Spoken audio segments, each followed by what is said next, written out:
বড় একটা মোরগ কিনে নিয়ে আসছি বাজার থেকে। আর এই মোরগ আজকে রান্না করব। এটা আজকে ভুনা করব আর আপনাদের সাথে শেয়ার করব কিভাবে রান্না করলাম। আসসালামু আলাইকুম ভিউয়ার্স, আশা করি সবাই ভালো আছেন। আল্লাহর রহমতে আমিও খুব ভালো আছি। মোরগটা ভালো করে আমি ড্রেসিং করে নিয়ে আসছি আর এখন এটাকে আমি পুড়িয়ে মোরগের চামড়াটা একটু শক্ত হবে এই জন্য আমি পুড়িয়ে নিচ্ছি। আর মোরগের চামড়া খেতে কিন্তু অসাধারণ লাগে। এখন আমি ভালো করে পুড়িয়ে নিচ্ছি, পোড়ানো হয়ে গেছে। এখন আমি এটাকে কেটে নিচ্ছি। প্রচণ্ড শক্ত আর কি, এই জন্য কাটতে অনেক কষ্ট হচ্ছে। আমি চামড়া সহ কেটে নিচ্ছি কারণ চামড়াটা ছাড়ানো যাচ্ছিল না। আর এই মোরগটা যতটা ভেবেছিলাম যে কাটতে সুবিধা হবে কিন্তু অতটা না। এটা বুঝলে আমি বাজার থেকেই কেটে আনতাম। তো আমি ভালো করে এটাকে কেটে নিচ্ছি। একটু কষ্ট হচ্ছে, আমার বটিতেও কিন্তু তেমন একটা ধার ছিল না। এখানে আমি হচ্ছে যে রানগুলো আগে কেটে নিচ্ছি, তো সব কেটে নিচ্ছি। অনেক কষ্ট করে কাটা লাগছে, তো যতটুকু কাটতে পারছি ততটুকু এখন রান্না করব। বাকিটা আমি ফ্রিজে রেখে দিছি। আর এই যে পাটাও কিন্তু প্রচণ্ড শক্ত ছিল। এখন আমি এটা তুলে নিচ্ছি, ভালো করে ধুয়ে নিচ্ছি আর কি। তো ধোয়া হয়ে গেছে, আমি এখন পেঁয়াজ কেটে নিচ্ছি। আমার বাড়িতে বেড়াতে গেলেও তো দেশি মোরগ, দেশি মুরগি, তারপরে কবুতর খাওয়া যায়, কিন্তু গ্রাম ছাড়া শহরে কিন্তু এগুলো পাওয়া গেলেও অতটা ভালো না আর স্বাদও লাগে না।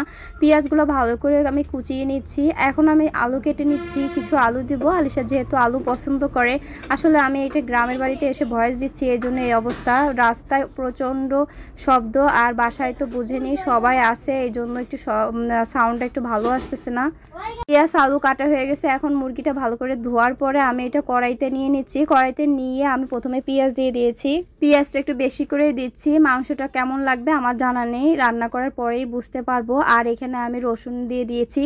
তারপরে এখানে আমি জিরার গুঁড়ি, হলুদের গুঁড়ি, মরিচের গুঁড়ি, লবণ সবকিছু পরিমাণ মতো দিয়ে তেল দিয়ে ভালো করে হাতে মাখিয়ে চুলার উপর বসিয়ে দিব। আপনারা চাইলে মশলা কষিয়েও দিতে পারেন, তবে আমি হাতে মাখিয়ে রান্না করি, এতে আমার রান্নার স্বাদটা বেশি লাগে আর কি, এই জন্য। আর এখন আমি গরম মশলাও দিয়ে দিলাম। তো সব কিছু দিছি আর এখন হচ্ছে আমি এই যে হাতে মাখাচ্ছি। তো এইভাবে রান্না করি আমি প্রায়। আমার অনেক দিন ধরে এরকমের দেশি মোরগ কিংবা বড় ধরনের মুরগি খেতে ইচ্ছা করছিল, এই জন্য আনছে। কিন্তু আনার পরে বুঝতে পারছি যে এটা কাটতে যে কত কষ্ট আর খেতে কেমন লাগবে জানি না। হাড়গুলো অনেক শক্ত, গরুর মাংসের মতো এরকম আর কি, গরুর যে হাড়গুলো আছে ওরকম। তো আর মাংসটা খেতে কেমন লাগবে এটা খাওয়ার পরে বোঝা যাবে। তো আমি ভালো করে এটা কষিয়ে নিচ্ছি। আর এত শক্ত মাংস, আমি একটা জয়ফলও দিয়েছি, যদি সিদ্ধ না হয় এই জন্য বাচ্চারা তো খেতে পারবে না। এখন প্রেশার কুকারে দিয়ে দিয়েছি। উপর দিয়ে আমি প্রেশার কুকারে প্রেশার কুকারে আটকাই দিলাম, কারণ হচ্ছে যে এই প্রেশার কুকারে দিলে কিছুক্ষণের ভিতরে মাংসটা সিদ্ধ হয়ে যাবে। আমি এখন উপর দিয়ে আলু দিয়ে দিলাম। আর আলু যদি প্রথমে দিতাম তাহলে আলুগুলো একদমই হয়ে যেত, নরম হয়ে যেত। একটা বোম্বাই মরিচ দিচ্ছি। এখন গরম মশলা দিচ্ছি আর কি বেটে, কারণ গরম মশলা দিলে এটার স্বাদ আরও বেড়ে যাবে, ফ্লেভারটাও ভালো হবে। তো মাংস উঠিয়ে নিচ্ছি। খেয়ে দেখেছি, আমার কাছে এত স্বাদ লাগে নাই, কারণ এই ধরনের মুরগি আমি আর মোরগ কখনোই আনবো না। আজকে এই পর্যন্ত, আল্লাহ হাফেজ।